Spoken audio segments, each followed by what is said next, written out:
Good evening and welcome back to our continuing series on the morning blessings. We start our day thanking God for being alive. So that's a general expression of gratitude just for having our soul and body together. Then we thank God for our bodily functions, also in a very general way. Then we get into a little bit more details into the specifics of our soul, thanking God for the whole process of how our soul comes into our body. We talk a little bit about the journey of the soul. Then we get into the specifics of our body, or different aspects of our physical life that we're grateful for. But as we will see, and as we've seen in the past, even the physical aspects of our bodies have a spiritual parallel, and that when we express gratitude for the physical, we're also expressing gratitude for the spiritual as well. So let us get to this blessing. We're up to, this is the third blessing in the Chabad edition of the prayer book, because there are different versions of the prayer book where the blessings are in a different order. The last three are the first three, so these would be 4, 5, and 6. But in our version, these are 1, 2, and 3. When I say 1, 2, and 3, the 1 was the one in which we thank God for the understanding that God gives the rooster to distinguish between day and night. The second one was God opens our eyes, because that's the order in which we experience those things. The first thing we do is we wake up because we heard the rooster crow. Then we open our eyes. And then the third thing is God allows us to move around. And we therefore thank God for freeing the bound. Because when you're asleep, you're all crouched together, you're in a fetal position, you're not really, although we toss and turn in our sleep, so we do move, but it's not a type of free movement, and we're more or less bound and constricted, and we thank God they were able to stretch our arms and move around, and for that we are of course grateful.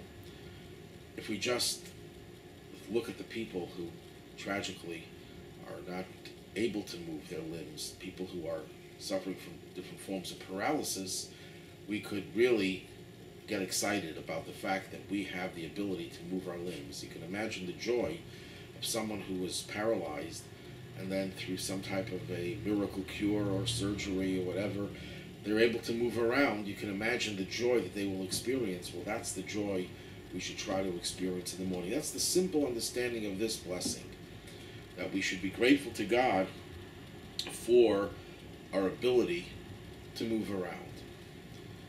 Now, as I mentioned just before, that every one of these blessings, though they are first and foremost expressions of gratitude for the very literal and physical application of these events, that we can hear the rooster crow, God planted within nature a system that allows us to know when it's daybreak, and we can get up and tackle the whatever chores or whatever challenges we have for the day.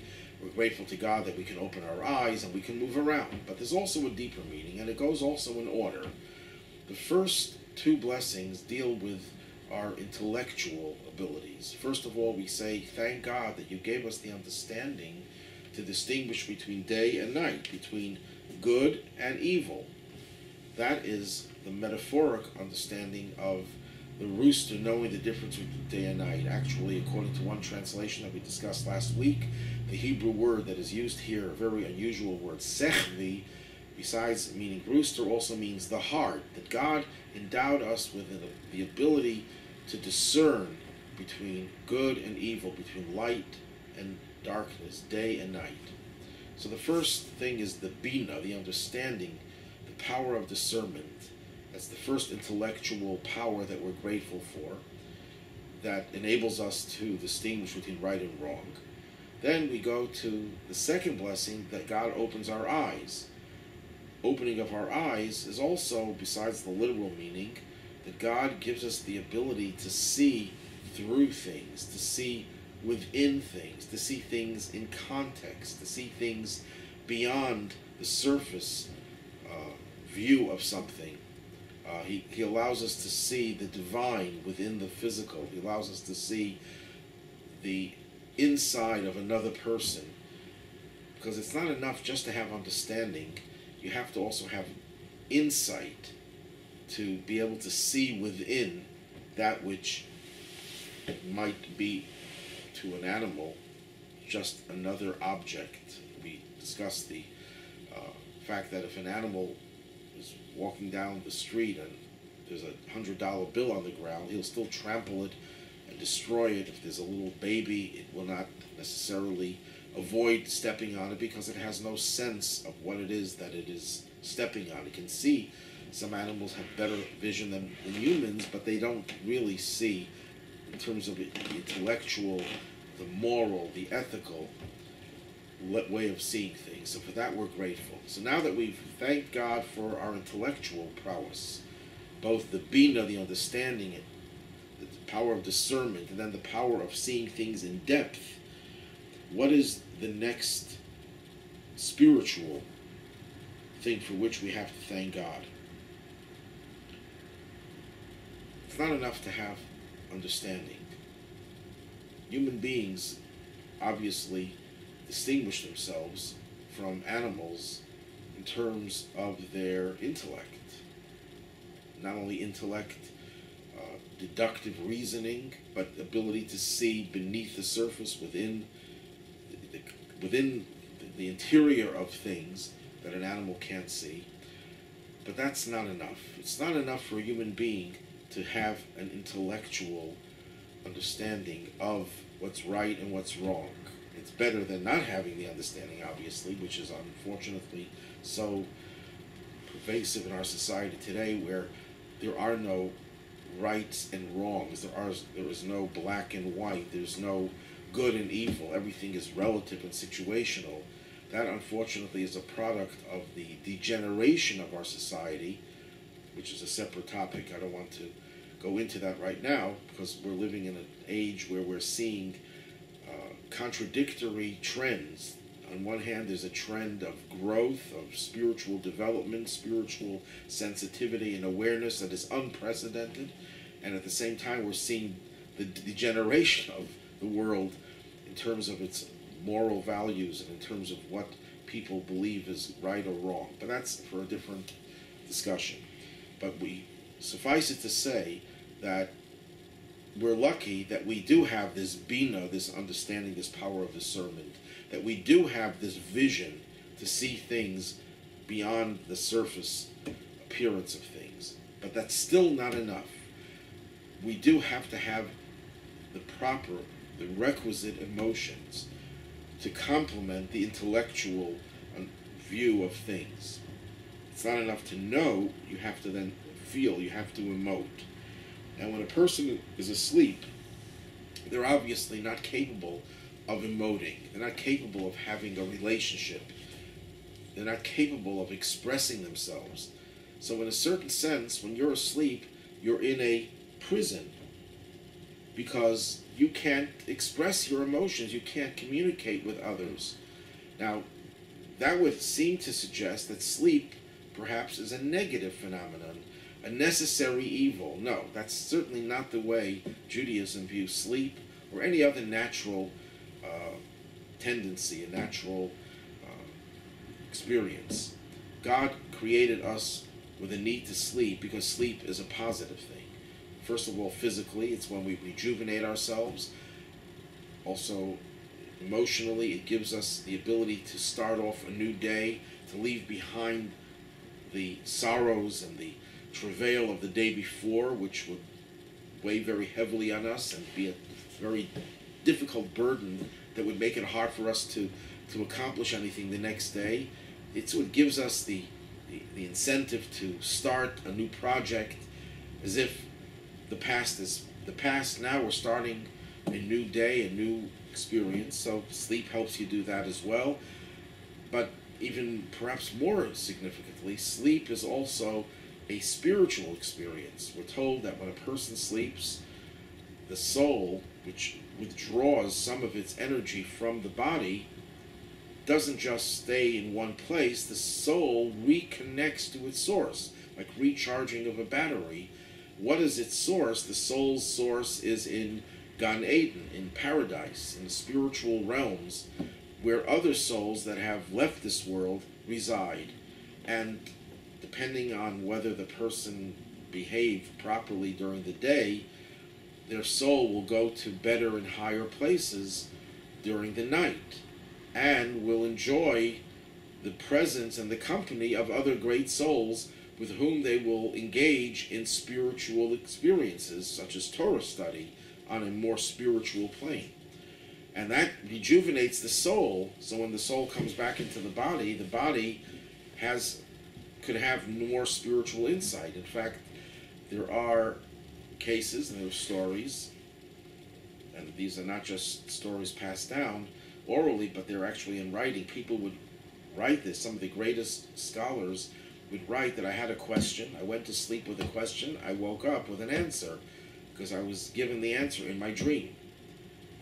We have that type of thing. I guess they were attending a celestial academy where the subject was broached and the answer was given. So the soul gets a lot of inspiration. Just to share a little cute anecdote, there was a rabbi, a very prominent Hasidic rabbi, who was known for his assiduous study of Torah. He would love to study all the time, and he would go to sleep at night. In his old age, he would have to wake up in the middle of the night to use the facilities, as older people will be familiar with. Some of them. And then he would go to the bathroom, but instead of going back to sleep, he would open up a volume of the Talmud and study for a half hour or whatever amount of time, go back to sleep, wake up another hour or two later, go to the bathroom, and repeat the same thing. And instead of going back to sleep right away, he would study for a little while, then he would go back to sleep. So someone asked him, why are you doing that? Why can't you just wake up a little earlier? If you want to study, you'd have the same amount of time and it wouldn't be interrupted. So he said he does it out of embarrassment. Embarrassment? Yeah, he says, when I'm up there in paradise, I'm sitting around with all the great sages, Abraham, Isaac, Jacob, Moses, and all the other great holy rabbis of the past. And then all of a sudden my soul comes back down to earth to go to the bathroom. And then if I go straight back up to paradise, they'd say to me, where were you? I'm embarrassed to tell them that I went to the bathroom. I left paradise to go to the bathroom. They wouldn't understand what that's all about. So I tell them, I went to study Talmud. Oh, went to study Talmud, that's a different story. So sleep is a very positive experience. So why are we talking about that? You wake up from sleep, you're grateful that you're now free to express yourself emotionally, because as great as sleep could be in terms of the soul, its ability to recharge, to go to higher levels, that's not what the soul's mission in this world is all about. You recharge your batteries. If you have a battery in any of your appliances, you recharge it not just to recharge the battery. You don't leave the battery in the recharger. You put it in the camera and the computer, whatever it is that you're trying to energize. The battery is there for a function. It's not there to be energized. I think that's a good analogy. The soul didn't come into this world to be rejuvenated and stay there. It didn't have to come down for that. It came down in order for it to engage the world, engage in relationships, engage with other people emotionally, emoting as part of a relationship. And for that, the soul has to be down here. It can't be up in the spiritual realms. So, when the soul is up there, as great as it may be, the soul has a handicap. The soul is in prison. And as a result, the very experience of waking up is a time when the soul feels, now I can accomplish what my purpose in this world is. I can engage the world. I can emote. I can get myself involved in a relationship. What are the emotions? The emotions are not just emotions in terms of other people, but primarily the emotions in relationship with God, to awaken the soul's love for God, the soul's reverence for God, the soul's feelings for God, which, when does the soul do this? During prayer. So we can't pray when we're asleep. We can study Torah when we're asleep, but we can't pray when we're asleep. The soul studies Torah in a higher realm, but prayer requires coming down into this world and engaging the world and speaking to God. The first thing that we do when we wake up, our body, we move our hands.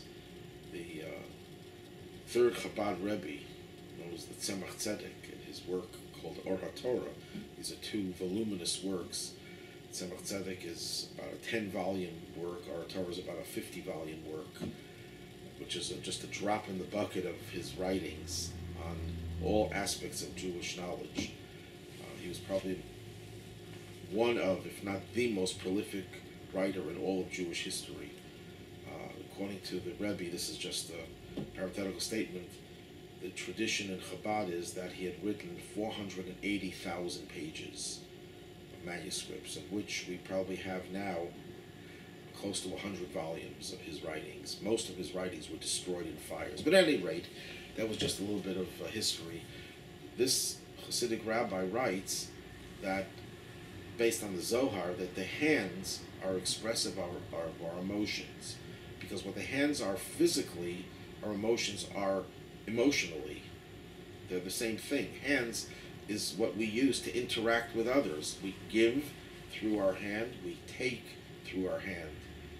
And the same thing is true with our emotions. Our emotions are the give and take, the emotional give and take between different people. So when we wake up in the morning and we start moving our hands, then the rest of our body as well, that's when we have the potential to start a relationship, to start emoting. Because we have to be grateful to God that we have that ability.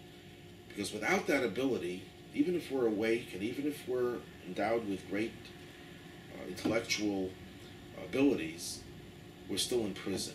Because a human being is a social creature. Yes, there are people, tragically, who cannot communicate, but they can still use their minds. That's a great tragedy.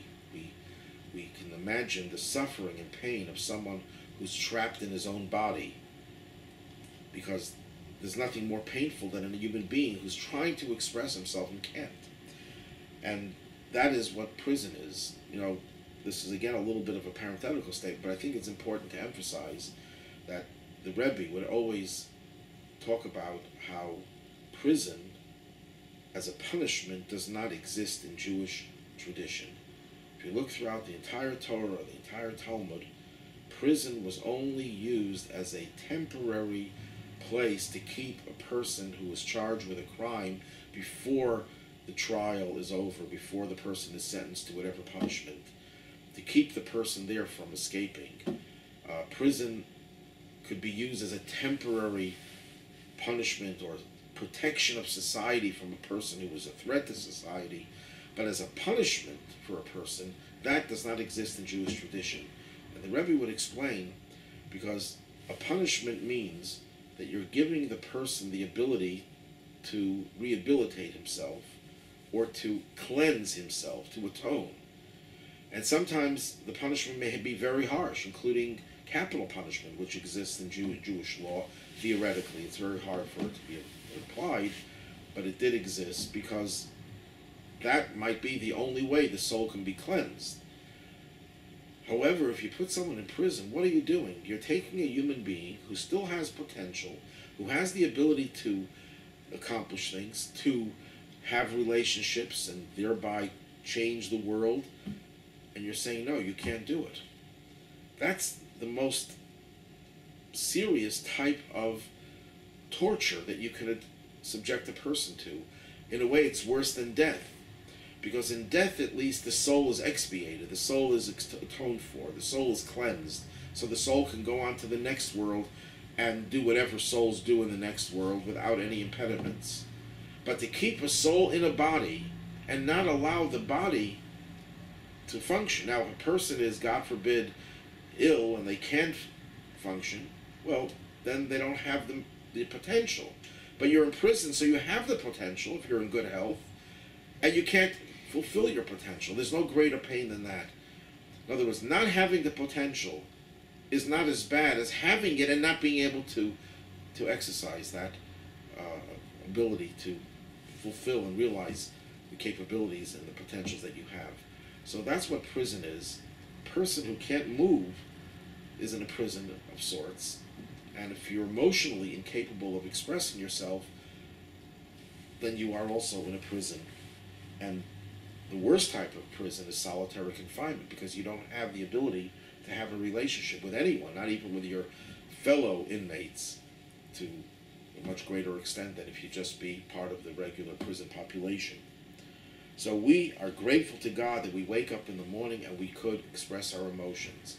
I just want to share something that many people may not be aware of, but when Holocaust survivors, many of them at least, experienced the greatest horrors that one can imagine, that one can't even imagine, one of the good signs, the healthy signs, when you saw a Holocaust survivor, is seeing him or her cry. Because many of them couldn't even cry.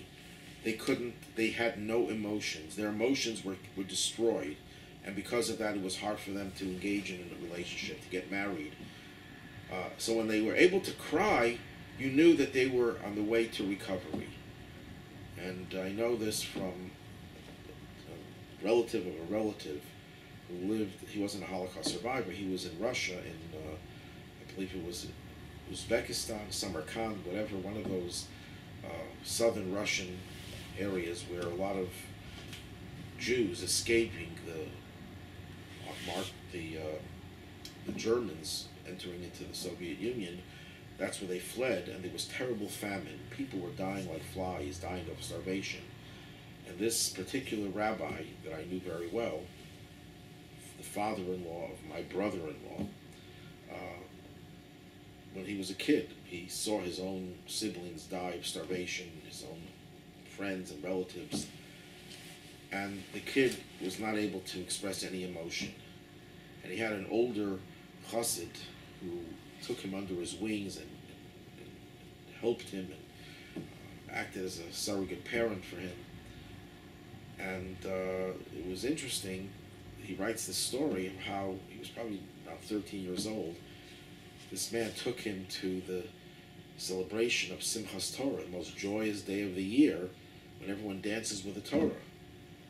And at that point, the kid, for the first time, broke down crying.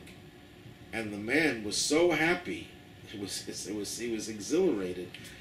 He was so thrilled. People probably would say, "You're thrilled that the kid is crying bitterly?" He says, "Yes, because this is the first time that this kid was able to express any emotion. Otherwise, everything was bottled up inside, and that's something for which one has to be grateful." Another example is, we know the Talmud tells us that there are different kinds of handicaps, impediments, that are so serious that the person who is in this category is considered as if he is dead. And it might sound insensitive to tell us that a blind person is as if he's dead. A poor person is like dead. A person who doesn't have any children is like he's dead. A person who is afflicted with leprosy is like being dead. But the truth is, the Talmud is not trying to put these people down and make them feel inferior.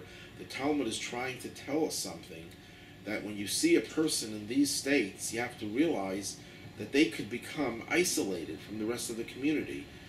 A blind person would be isolated because of the impairment, the visual impairment, person who was poor, people don't want to socialize with poor people. People like to be with people who are, who are wealthy, and so the poor people are usually shunted aside, and no one talks to them. People without children, you don't have anyone to socialize with. Other women are talking about their children, so you don't feel comfortable, so you're all alone. And the same thing with a leper who's quarantined. In other words, anyone who is socially disenfranchised, that life is not a real life. And you should realize how much your obligation is to help these people, get them out of their isolation. Just again, a parenthetical question: why isn't deafness mentioned? It's only blind, it's not deafness. I think I have an answer for that, but that's for another discussion. But my point is that the gratitude, you have to show that you can move around, moving again, not just physically, for which you have to be grateful, but also emotionally, is a fantastic joy that we have the ability to have those emotions and to have a relationship as a result. If you remember, last week I mentioned that the first person to say these words, the words of the blessing that we discussed last week, God opens up the eyes of the blind, was Joseph. Joseph was being seduced by his master's wife, Potiphar's wife, and he refused, and she got angry, and she said, I'm going to take out your eyes, I'll blind you. And Joseph said, God will open the eyes of the blind.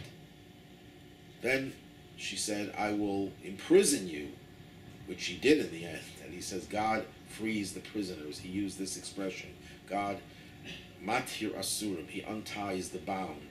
The word asurim, which means bound, also means prisoner, because a prisoner is bound.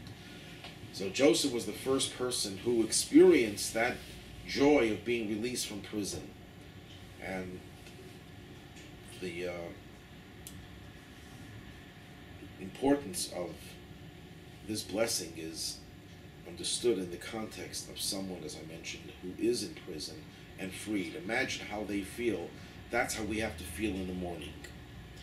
Now, in Hasidic literature, the focus is a little different. Not so much the sleep is the impediment, and when we wake up, we are liberated from a state of sleep, but rather when you wake up, you become exposed to the emotional strength of your animal soul, because a human being is also in possession of an animal nature.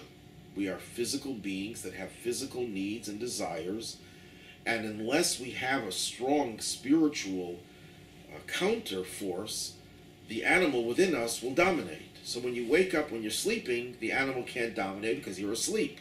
So the spiritual doesn't express itself in a conscious state, neither does the materialistic and the animalistic. But as soon as you wake up, you are vulnerable. That's the most vulnerable time of the day, because when you wake up, you still don't have a clear spiritual direction. You're just waking up, so the first thing that you think of, how can I satisfy my physical needs? That means the animal in you. I'm not talking about doing bad things. I'm talking about just focusing on and obsessing with your physical and material needs, in which case you are vulnerable, because your animal soul gets a head start. And you don't want your animal soul to get a head start. You want to be able to counter it. So you thank God that the second that you wake up and your animal soul is no longer asleep, that God gives you the ability, the potential to get yourself released from the clutches of your animal nature. That God gives us the ability right in the morning, as soon as we wake up, and we are then vulnerable, we have the power. God gives us new energy to confront the darkness, to confront the animal soul. Because the animal soul could then take us into its hold and imprison us. So this approach is slightly different from the one I mentioned before, where the sleep state that we're in is the prison, and we're liberated from that. But here we're talking about how we are liberated from the animal nature that is, in a sense, like a prison.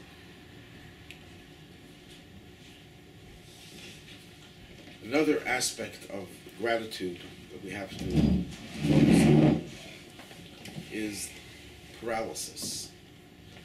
Just like we said in the physical sense, we're grateful to God that we're not paralyzed. Just looking at people who are suffering from paralysis, we can not even imagine how painful it is that they can't move. Well, there's also spiritual paralysis. What is spiritual paralysis?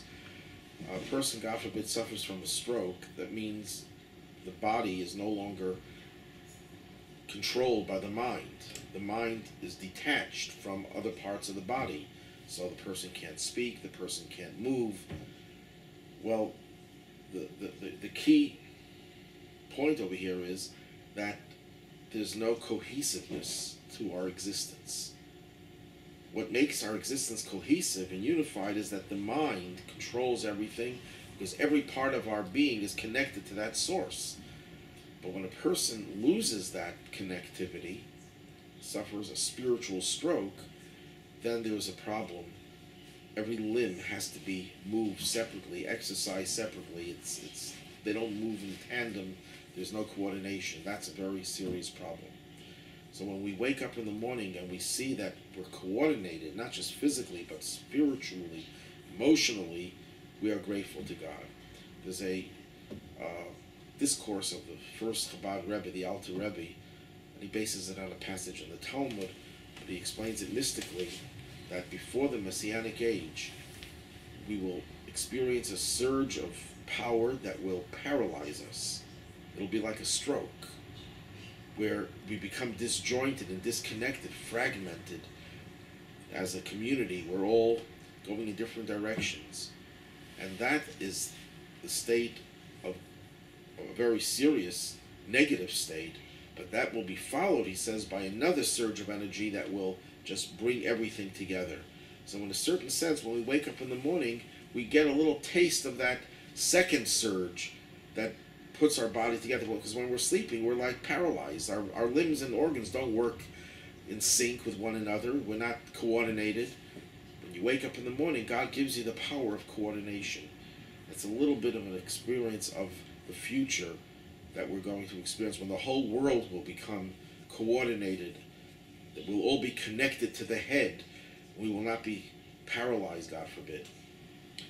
And unlike stroke, where we very often, a stroke patient, it affects his mobility, it affects his speech, his communication, we will not have that impairment. We are able to communicate and we're able to move around and therefore fulfill our purpose in this world. That is the blessing of Matir Asurim. God unties the bound, frees the bound. Actually, the Hebrew word Matir literally means unties the bound, which of course is a form of freeing. If someone is bound, they were freed when you untie them. Then we go to the next blessing, where we thank God who straightens the bowed. When we're asleep, when we are asleep, our whole body is crouched. We're not sitting up straight. First thing a person does when they wake up, after waking up and opening their eyes and moving a little, they sit up in bed or they stand up, but they get up straight. And that's also something for which we have to be. Some people don't get up so straight. Some we have to struggle. Some have to struggle a little, right? But we do get up and we do have the ability to straighten up. Now, some people feel that these two blessings are really saying the same thing, physically at least. God unties the bound, it means we're able to move. And here we're able to sit up straight. Well, if you can sit up straight, that means you can move. And there are opinions that say that you don't even have to say both. The second blessing is enough because it incorporates the first blessing. If you stand up straight, it means you were able to move, because you can't sit up until you can move. But no, there are two separate functions. If not physically totally different, spiritually they represent different things. We discussed before that a prisoner, emotional prisoner, someone whose hands are tied, metaphorically speaking, means someone who has the inability to express his feelings, his emotions. The hands that we said before are the metaphor for emotions, because the hands are what we use to interact with the outside, and that's what our emotions are, our interaction with the outside.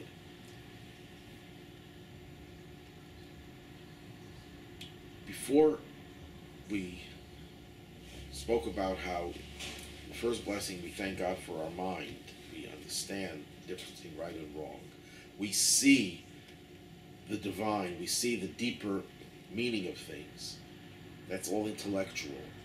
Then we get to the emotional. God unties the things that constrict us, that don't allow us to express ourselves. So what's left? What's left is physically, we have to translate that our bodies are receptive to doing what's right, consistent with the emotions and the intellect. Because there are people who have brilliant minds and understand things very clearly, see things very clearly, and who even can take it to the next level and have the right emotions. They know exactly, they feel the right thing, but they do not necessarily translate that into their body's behavior. There's always the possibility of a blockage, of an obstruction between the mind and the heart and your actions. Actually, before you even get to the mind, the first thing is your faith. Faith comes before understanding. We wake up in the morning and we say, thank you, God. We don't even use the word God. We say, thank you for giving us back our soul. That's an expression of faith. But faith is not enough. You have to translate faith into understanding, understanding into emotion, and emotion into action. Well, this blessing is the first one where we talk about how we're grateful to God that God gives us the power to straighten out our bodies. What does that mean, to straighten out your body? What is the meaning of straightening out your body? So in Hasidic literature, it says very simply, what's the difference between an animal and a human being? Physical difference. Obviously, we know that some human beings are smarter than some animals. But putting that aside, the human being walks upright. Most other animals, virtually all animals, do not walk upright. That means their head, their heart, their stomach, their backside is all on one level. There's no hierarchy there. A human being has a hierarchical system where the mind, the head, physically, the brain is above everything else. God is hinting something to us, that the mind has to control, has to be on top of the heart, and the heart is on top of the rest of the body, that the whole body conforms to God's will. Of course, it doesn't mean that when we wake up in the morning and we move around, we're already doing everything God wants us to do, but we're grateful that we have the potential, that God gives us that potential to stand upright.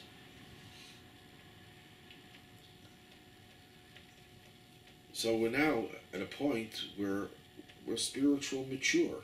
We have everything. We have our faith intact. We have our mind intact, our heart, emotions intact. We have our body receptive to the message. Every part of us is working in coordination. Every part is doing its function properly and interacting with the next function. So everything is great. We can go back to sleep now. You know, the guy who says, God, I haven't offended anyone. I haven't said a bad word. I haven't made any mistakes. God, I just woke up. Could you make sure that this continues the rest of the day? So that's really what happens. At this point, we're saying to God, so far so good. We're doing great. We recognize we have all these potentials. Please make sure that it continues this way the rest of the day. That we don't go downhill from here.